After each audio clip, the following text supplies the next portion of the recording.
नमस्कार मंडळी, मी आहे वैष्णवी आणि आज आपण करणार आहोत मुंबईतील 2024च्या मानाच्या 7 गणपतींचे दर्शन। तर आम्ही विठ्ठलवाडीवरून रात्री 11:28 ची लोकल पकडली आणि निघालो चिंचपोकळीला। ट्रेनमध्ये चढल्यापासूनच मुंबईकरांचा उत्साह दिसत होता।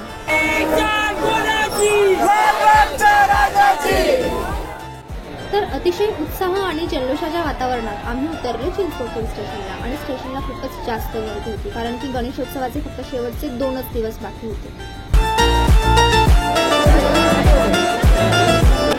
गर्दीतून बाहेर पडल्यानंतर आम्ही घरून थर्मासमध्ये आणलेला चहा पिला, कारण की ऑफकोर्स चहाला वेळ नसते पण वेळेला चहा हवाच। ही आहे साविताई, आमच्या मोनूताईची मैत्रीण। हिच्या घरी बॅग्स वगैरे ठेवून फ्रेश होऊन आम्ही निघालो राजांचे दर्शन घेण्यासाठी। सर्वात आधी आम्ही घेतले गिरणगावच्या राजाचे दर्शन। ह्या मंडळाची स्थापना 1943 साली झाली।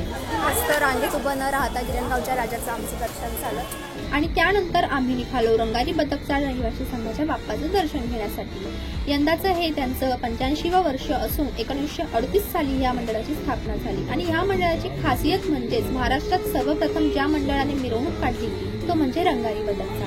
त्या किनारी माझी ध्वजा उभी कर, बालमूर्ती प्रकटली। यंदाच्या वर्षी या मंडळाने अक्कलकोटच्या स्वामी समर्थांच्या मठाचा देखावा सादर केलेला आणि 10 दिवस या ठिकाणी स्वामी समर्थांच्या कथानकातील प्रसंग दाखवण्यात आले।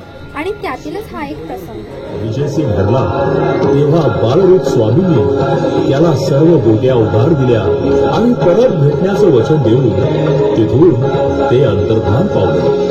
पूर्वजन्मीचा दृष्टांत झाल्यानंतर स्वामी सुतानी स्वामींच्या कथानकातील एक प्रसंग पाहून झाल्यानंतर आम्ही चिंचपोकळीच्या चिंतामणीचे दर्शन घेण्यासाठी निघालो। या ठिकाणी VIP दर्शनासाठीही खूपच जास्त गर्दी होती, त्यामुळे इथे आमचा जरा जास्त वेळ गेला, पण दर्शन खूप छान झालं।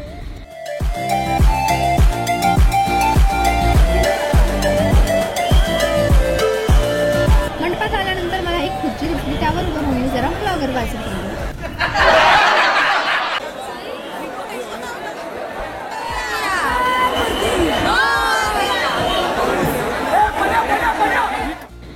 तब्बल अर्धा तासाच्या प्रतीक्षेनंतर आम्ही बाप्पाचं चरण दर्शन घेतलं।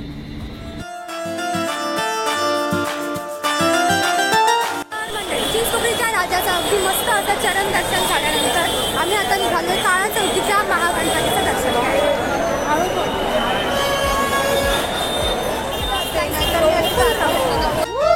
साविताई आम्हाला प्रत्येक मंडळाबद्दल अगदी इतिहासात सकट माहिती सांगत होती। तर माहिती जाणून घेत आम्ही दर्शन घेतलं राजा तेजूकायाचं। ह्या मंडळाची स्थापना झाली 1950 साली आणि ह्या मंडळाचं वैशिष्ट्य म्हणजेच दरवर्षी हे मंडळ पर्यावरणपूरक आणि नाविन्यपूर्ण मूर्तींसाठी ओळखले जाते। त्यानंतर आम्ही दर्शन घेतलं गणेश गल्लीच्या राजाचं, म्हणजेच मुंबईच्या राजाचं। या ठिकाणीही खूप जास्त गर्दी असते, पण आमच्या ताई आणि ताजींच्या ओळखीमुळे आम्हाला इथे डायरेक्ट एंट्री भेटली। तर या मंडळाची स्थापना झाली 1928 साली आणि 1977 साली सुवर्ण महोत्सवी वर्षात या मंडळाने भारतातील पहिली 22 फूट उंचीची मूर्ती बनवून लालबागचं नाव जगविख्यात केलं।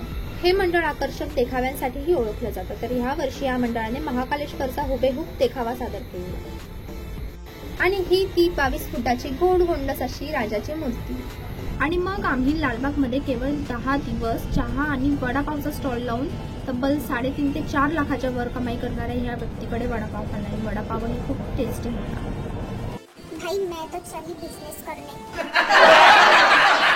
त्यानंतर आम्ही परळच्या राजाचं दर्शन घेतलं। यंदाचं या मंडळाचं 78वं वर्ष असून या वर्षी मल्हाराच्या स्वरूपात आपल्याला अतिशय आकर्षक अशी मूर्ती दिसली। तर यंदाच्या वर्षी या मंडळाने भाविकांसाठी मस्त प्रसादाचे नियोजन केले होते। पहाटेचे वाजतात 4 आणि आम्ही दर्शन घ्यायला निघालो 2 वाजता आणि 2 तासात आमचे 5 बाप्पांचे दर्शन घेऊन झाले आणि मस्त अनवाणी पायाने लालबागचे रस्ते एक्सप्लोर करत आम्ही लालबागच्या राजाच्या दर्शनासाठी निघालो। तर फायनली मुंबईतल्या सर्व राजांचं दर्शन करून झाल्यानंतर आता आम्ही निघालोय मुंबईतल्या मेन राजाचं दर्शन करायला, म्हणजेच आपला लालबागचा राजाचं दर्शन करायला। आणि इकडे आमच्या साविताईची भारी हवा होती। तर VIP लाईनीने आम्ही निघालो राजाच्या मंडपाच्या दिशेने आणि दरवर्षीप्रमाणे राजाला तुफान गर्दी होती। हजारो करोडोच्या संख्येने लोक तासनतास रांगेत उभे होते, पण बाप्पाच्या आशीर्वादामुळे यावर्षी आमचं केवळ अर्ध्या तासात राजाचं दर्शन झालं आणि ते शक्य झालं आमच्या साविताईमुळे। तर तुम्ही इथे जेव्हाही याल तेव्हा आपल्या स्वतःच्या रिस्कवर या, कारण की इथे VIP रांगेत सुद्धा खूप धक्काबुक्की होती।